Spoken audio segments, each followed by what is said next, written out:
Hey friend, today I'm coming back with a quick video. I'll be showing you my nail application process in real time. As always, I'll be using Young Nail products. I'll be using their nail liquid, size 9 acrylic brush, and acrylic powders in Core Clear and Cover Blush. I'm starting by removing the lip off my practice nail. Then I'll remove the shine off the nail bit. I'm using my E-file at 8,000 RPMs with the medium ceramic bit.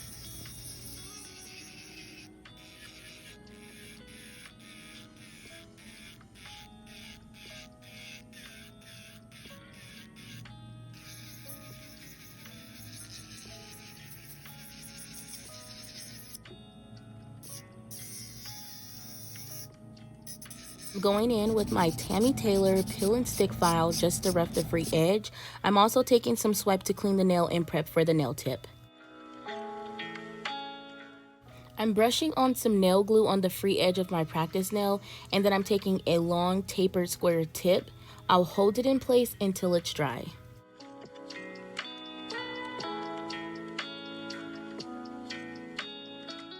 Once the nail is dried, I trim the length using my nail clippers. Then I'll go in and start to pre-shape the nail using my cuticle cutters, trimming off the sides at an angle on either side of the nail. Now, what you would normally do is use straight edge clippers, but I was not going to go get mine. So I'm using whatever is in arm's reach.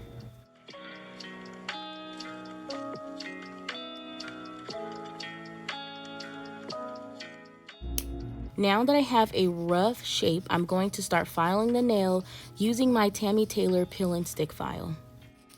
You want to make sure that you are rotating your finger, looking at the nail at all angles. I always make sure to file underneath the nail on both sides, the side walls, and then I go to shape the nail.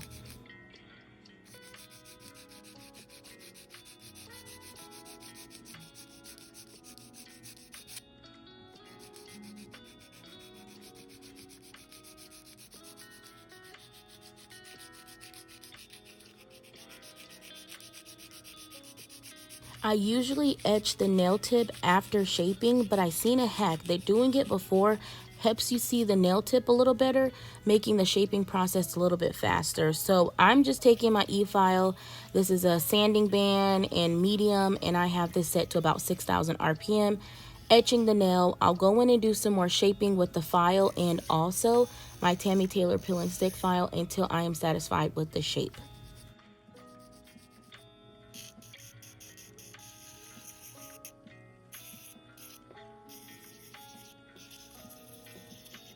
Once again, here's the acrylic powders I'll be using for this nail.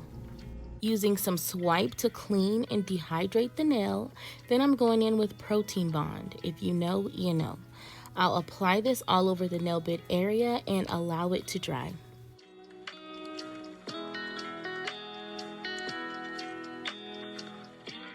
So I'm taking my brush, making sure to remove all of the bubbles out of my brush, and I am going to grab a medium consistent bead in size and in texture.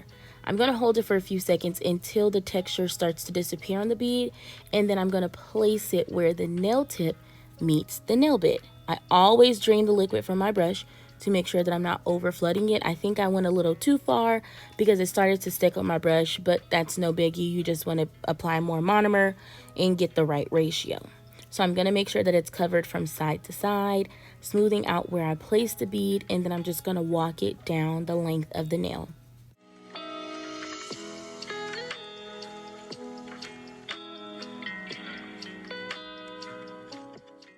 You don't want to go in with a lot of pressure in the center of the nail. You want to make sure that you're using a light hand, rotating your finger to clean up your shape. You don't want to have to file after all of this work that we did to pre-shape this tip. I'm also just going to take a little bit more monomer before it fully sets, just to smooth out the nail to make sure that there's no lumps and bumps. Again, my goal is to make sure that the shape of this nail is the same as the tip we just filed.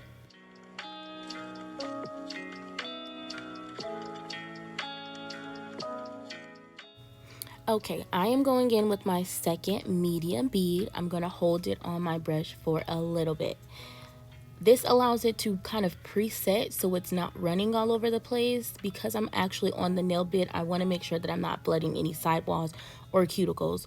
I release the liquid from my brush by tapping it on my paper towel, and then I'm working the product from sidewall to sidewall. You see how I'm pointing that finger down? Allowing gravity to help do some of the work. The bead will naturally self-level, but gravity is just going to make sure that nothing is flowing up or to the side. It's going to naturally flow down. Once I'm done, I'm going to pull the bead, the front of the bead, down to the tip of the nail. Now, you want to make sure that you're using a good product that has a good amount of working time. So in case you do make a mistake, which I will in this process because I keep touching the nail. Once I was satisfied with it, I probably should have just left it alone. But because I'm using a good product, it's very easy to fix. I'm just going to smooth out this nail before I go in with my cuticle bead.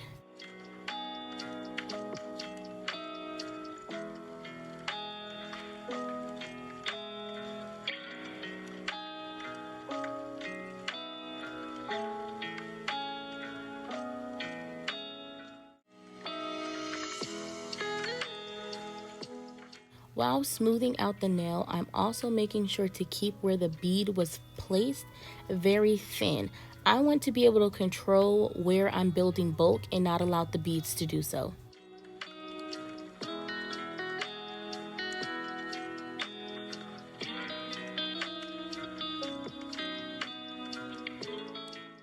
Okay, now for the cuticle bead. So I am going to grab a medium bead again, hold it on my brush again, and allow it to kind of set just a little bit. I'm going to place it as close as I feel comfortable to the actual cuticle area. I'm going to release the liquid from my brush, and then I'm going to come back in and walk the product up to the cuticle. My nail is pointing down. I do not want anything flowing up. Everything should be going down at this point. I'm making sure that it's covering sidewall to sidewall.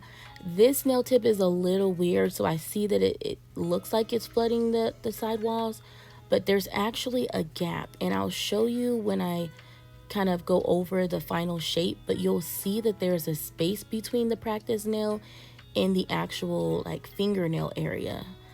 Anyways, I'm just working the product down, making sure to smooth the edge because I want to keep the bulk of the product near the apex.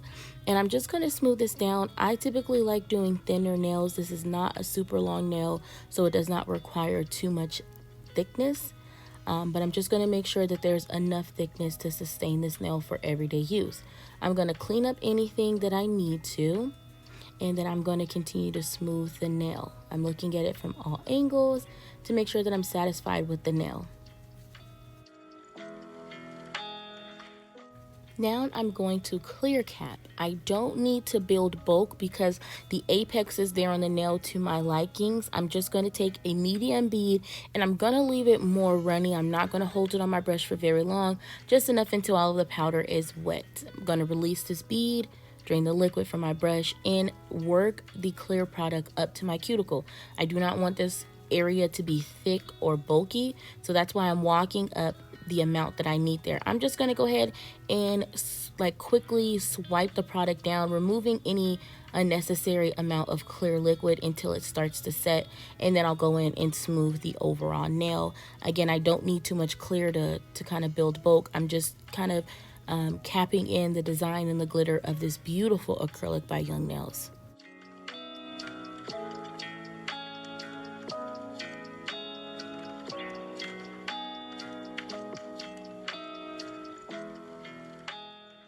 Before I finish the nail, I always examine it. I'm going to look at it from the side, the client's perspective, the barrel of the nail, and I want to make sure this is to my liking before filing. Okay, for filing. Now, this is how I like to file. I don't know if it's right, don't know if it's wrong. I always start with the sidewalls, and then I always go in to perfect the shape of the nail, which I'm taking my file at an angle. I go on the underside of both sides of the nail.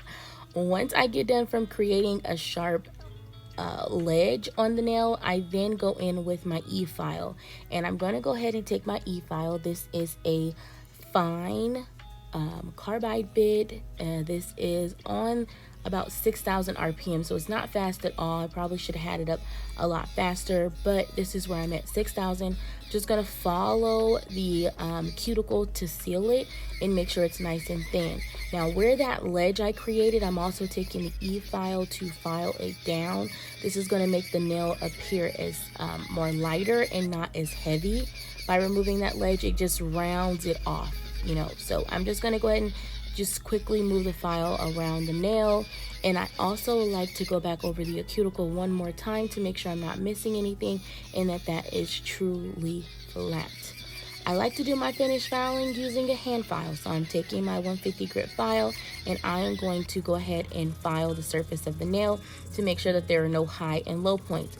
Then I go in and make sure that there's no ridge on the sides of the nail. So I'm going to change the direction of my file, making sure that there is no ridge. And I'm always examining the nail to make sure I'm satisfied. Now I'm buffing with a 250 file and I'm just going to make sure that it is smooth. I will clean the nail with Young Nail Swipe to remove the dust, and I actually went ahead and did some nail art off camera just so I can have a design on this nail when I show you the finished look. But here's what we're working with so far. These are some nails that I did in a set, and this is my Cupid's arrow with some pink green shifting rhinestones. So here's all 3 of the nails. I hope you enjoyed this. Please like, comment, and subscribe. Bye, friend.